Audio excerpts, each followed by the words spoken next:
Opération Place Nette ici sur la Haute-Loire depuis hier jusqu'à demain. Pour l'instant, quel est le premier bilan que vous pouvez faire? Alors le premier bilan, c'est un bilan forcément donc, très provisoire, mais il se monte à 17 interpellations dans ce cadre-là. Alors il s'agit d'une opération de police judiciaire et de police administrative, donc effectivement le bilan que je vais vous donner cumule les deux. Mais donc à cet instant, nous avons donc interpellé 17 personnes dans le cadre, principalement dans le cadre d'une opération de police judiciaire, mais également à la marge dans le cadre de contrôle, puisque sur un contrôle de routier hier, nous avons passé en garde à vue et contrôlé une personne détentrice de 10 grammes d'héroïne, qui fait l'objet d'une convocation en justice. Prochainement. Donc à ce jour, nous avons contrôlé 475 personnes et un peu plus de 300 véhicules hier sur différents points de contrôle. On a eu 9 points de contrôle hier sur l'après-midi, avec un bilan de 4 infractions d'usage de stupéfiants, donc une détention d'héroïne, une alcoolémie et une vingtaine d'infractions au code de la route. Et ensuite, dans le cadre de l'opération de police judiciaire, là, je ne pourrais pas trop vous donner de précision d'éléments, mais on a saisi effectivement dans les 200 grammes de résine de cannabis, un véhicule, une arme.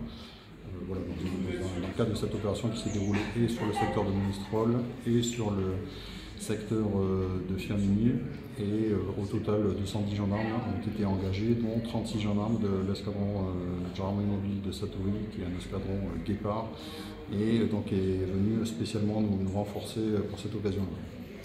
Les policiers viennent justement de Versailles. L'opération est présente sur l'ensemble du département. Elle cible néanmoins beaucoup l'Est, et particulièrement l'Issingelais et le Monistrolien. Pourquoi ces secteurs sont particulièrement ciblés lors de cette opération? En fait, on s'est rendu compte qu'il y avait beaucoup de consommateurs sur le secteur de Monistrol. Alors comment on le sait? Par les contrôles, les conduites sous l'emprise de stupéfiants, puisque sur le groupement l'année dernière, on a contrôlé 244 personnes qui conduisaient donc sous l'emprise de produits stupéfiants. Également par le biais des amendes forfaitaires délictuelles, qui est un nouveau processus de verbalisation des usagers de produits stupéfiants. Et donc, au cours d'une enquête, on s'est aperçu que beaucoup de choses nous ramenaient vers la périphérie stéphanoise, comme tout principe économique de l'offre et de la demande, cherche des débouchés économiques et également vient vendre des produits sur le secteur le plus proche de la périphérie stéphanoise, c'est-à-dire le secteur de Monistrol et d'Issingelais. On pourrait dire finalement la Haute-Loire est un département plutôt épargné pour ce genre de phénomène, néanmoins ça existe.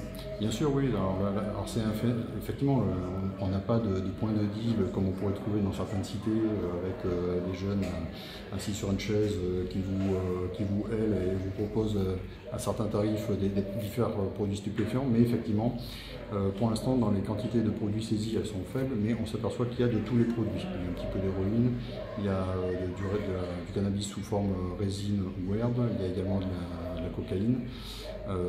C'était pas forcément le cas avant ça? Avant, c'était principalement on était principalement sur de la résine, mais la consommation effectivement de produits comme la cocaïne s'est démocratisée, et là aussi avec un effet économique, c'est-à-dire plus les prix sont abordables, les prix de ces produits-là sont abordables, et plus les consommateurs ont tendance à consommer, à se jeter sur ces produits-là. Donc là aussi, on est sur des rapports, sur un rapport économique. Donc il faut éviter en fait que la Haute-Loire devienne un marché trop attractif pour les revendeurs, et c'est pour cela aussi que nous organisons ce type-là d'opération.